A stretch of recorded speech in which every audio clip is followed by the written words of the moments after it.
Hello everyone, this is doctor Ashraf Imam. NCERT line by line series में आज हम लोग क्लास 11 की एनसीईआरटी का दूसरा चैप्टर यानी बायोलॉजिकल क्लासिफिकेशन स्टार्ट करेंगे। बायोलॉजिकल क्लासिफिकेशन स्टार्ट करने से पहले हमें कुछ बेसिक कॉन्सेप्ट समझने की जरूरत है क्लासिफिकेशन से रिलेटेड कि क्लासिफिकेशन किस तरह से स्टार्ट हुआ। इनिशियल स्टेज में देखा जाए तो सबसे पहले जो साइंटिस्ट हैं एपीजे कंडेले, उन्होंने क्लासिफिकेशन को दो ब्रॉड कैटेगरीज में डिवाइड कर दिया, दैट इज एम्पिरिकल और रैशनल। एम्पिरिकल क्लासिफिकेशन सिस्टम वो सिस्टम है जिसमें एक्चुअल कैरेक्टरिस्टिक फीचर्स को कंसीडर नहीं करते हैं, एक्चुअल कैरेक्टरिस्टिक फीचर्स को कंसीडर नहीं करते हैं। मतलब क्या हुआ, इसका एग्जांपल किस तरह से हम समझ सकते हैं। जैसे इस दुनिया में जितने भी लिविंग ऑर्गेनिज्म हैं उसमें से अगर हम देखें, अगर उनके नोमेनक्लेचर सिस्टम को देखें तो कुछ के नाम ए से हैं, कुछ के बी से, कुछ के सी से, कुछ के डी से, है ना। तो उन्होंने क्या किया, इस एम्पिरिकल सिस्टम में क्या किया गया, जितने भी लिविंग ऑर्गेनिज्म का नाम ए से शुरू होता था उनको एक कैटेगरी में रख दिया, जिनके भी ऑर्गेनिज्म का नाम बी से स्टार्ट हो रहा है उनको दूसरी कैटेगरी में रख दिया, जिनको सी से स्टार्ट हो रहा था उनको तीसरे कैटेगरी में रख दिया, सो ऑन। ठीक है, इस तरह से अल्फाबेटिकली 26 मान लेते हैं कैटेगरीज बना दिया गया। इससे कोई मतलब नहीं है कि ए का क्या कैरेक्टरिस्टिक फीचर, ए के अंदर जितने भी लिविंग ऑर्गेनिज्म है उनके बीच में सिमिलरिटीज हैं या नहीं है, वो एक ग्रुप में आते हैं या नहीं आते हैं, उनके अंदर फंडामेंटल सिमिलरिटीज है नहीं, इससे कोई मतलब नहीं है। मतलब ये है, अगर एग्जांपल के तौर पे देखने की कोशिश करें तो उनका क्या है, मोड ऑफ न्यूट्रिशन क्या है, कोई मतलब नहीं है, फोटोसिंथेटिक है, हेटरोट्रॉफ है, कोई मतलब नहीं है, वो यूनिसेल्युलर है, मल्टीसेल्युलर, कोई मतलब नहीं है, सिर्फ नाम ए से स्टार्ट हो रहा है, इसी वजह से वो उनको एक कैटेगरी में रख दिया गया। इसको हम लोग क्या बोलते हैं, empirical system of classification system, जिसमें एक्चुअल कैरेक्टरिस्टिक फीचर्स को नेग्लेक्ट कर दिया जाता है।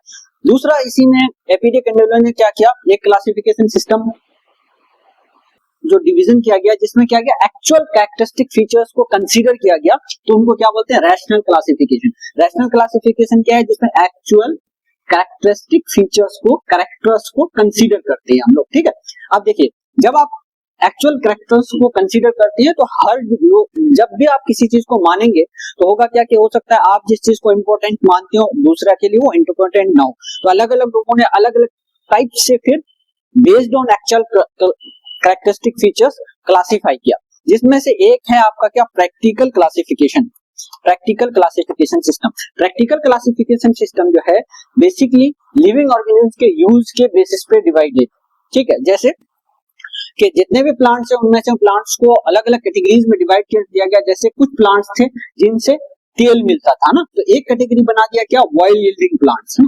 दूसरा वो कैटेगरी ऑफ प्लांट था जो क्या कर रहा था, आपका मेडिसिन दे रहा था, मतलब जिनका यूज किया जाता था डिफरेंट टाइप की बीमारियों के इलाज करने के लिए। तो उन प्लांट्स को जो जिनसे इलाज का काम लिया जाता था वो उन सारों को एक कैटेगरी में रख दिया गया, दैट आर मेडिसिनल प्लांट। ठीक है, इसी तरह से कुछ प्लांट्स जिनका यूज जिनका डायरेक्टली यूज या उनके प्रोडक्ट का यूज मसालेदार खाने बनाने में किया जाता था, उनको एक कैटेगरी में रख दिया गया, दैट आर स्पाइसेस। स्पाइसेस है ना, मसाले में। ठीक है, अब क्या हुआ, जैसे ऑयल यील्डिंग में क्या होगा, मस्टर्ड हो गया,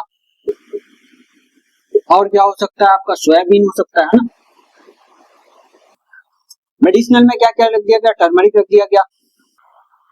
ठीक है, इसी तरह से तुलसी भी रख सकते हैं इसमें आप, है ना। तो ये सारे प्लांट्स को रख दिया। स्पाइसेस में क्या क्या रखा गया, जैसे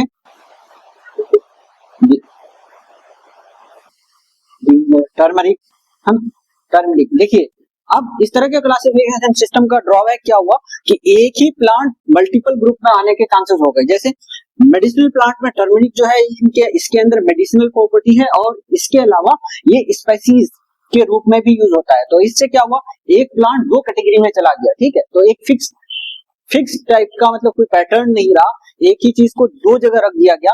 ये इस क्लासिफिकेशन सिस्टम का क्या है, ड्रॉबैक है। दूसरा क्लासिफिकेशन सिस्टम आता है वो आर्टिफिशियल क्लासिफिकेशन सिस्टम वो है जिसमें क्या करते हैं, प्लांट्स के कैरेक्टर्स को कंसीडर किया जाता है, बट दिक्कत यह है कि सिर्फ 1 या 2, है ना। इसमें क्या होगा, सिर्फ 1 और 2 कैरेक्टर्स को कंसीडर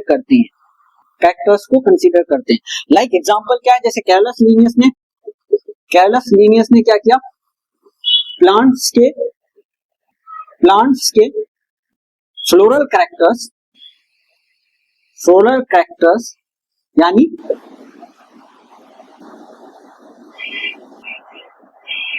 स्टामिन और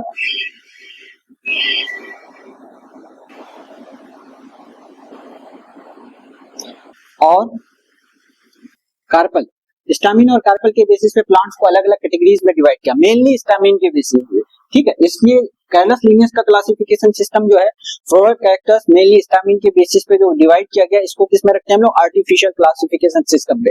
दूसरा, क्योंकि ये रिप्रोडक्टिव पार्ट को यूज करता है, सेक्सुअली रिप्रोडक्शन में ये पार्ट इन्वॉल्व होते हैं स्टामिन और कार्पल, इसी वजह से इसको क्या बोलते हैं हम लोग, सेक्सुअल क्लासिफिकेशन भी बोलते हैं। इसको क्या बोलते हैं, सेक्सुअल क्लासिफिकेशन भी बोलते हैं, ठीक है,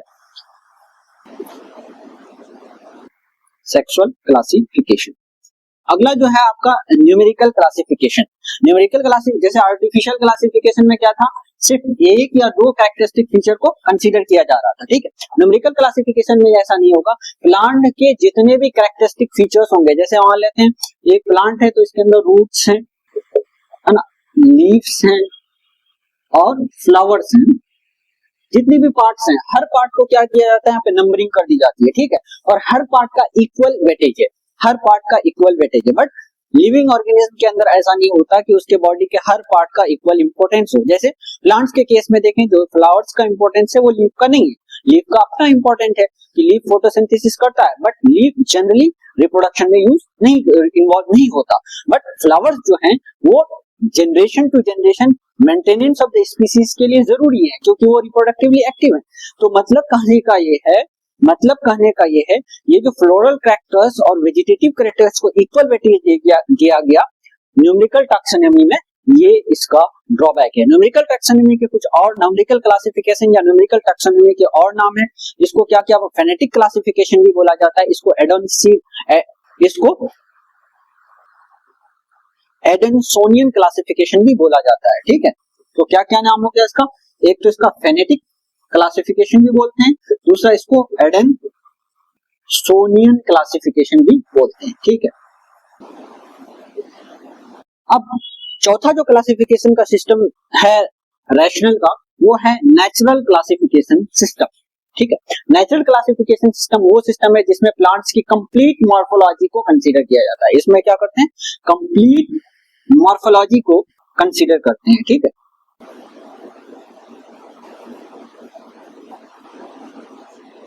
इसको नेचुरल क्लासिफिकेशन को हम लोग क्लेडियस्टिक क्लासिफिकेशन भी बोलते हैं ना, जिसको हम लोग क्या बोलते हैं, क्लेडियस्टिक क्लासिफिकेशन भी बोलते हैं।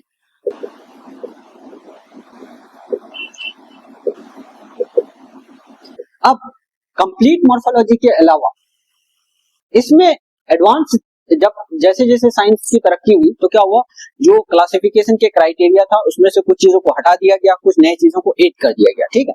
इसी तरह से नेचुरल क्लासिफिकेशन सिस्टम में, जो कि इनिशियली सिर्फ कंप्लीट मॉर्फोलॉजी के बेसिस पे था, बाद में क्या किया गया, इवोल्यूशनरी रिलेशनशिप को भी उसमें ऐड कर दिया गया।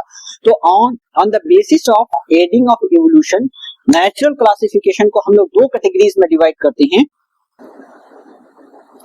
नेचुरल क्लासिफिकेशन को हम लोग दो कैटेगरीज में डिवाइड करते हैं, दैट इज नेचुरल फॉर्मल या नेचुरल फाइलोजेनिक। अब हम लोग इसको देखते हैं कि नेचुरल फॉर्मल क्या होता है, नेचुरल फाइलोजेनिक क्या होता है।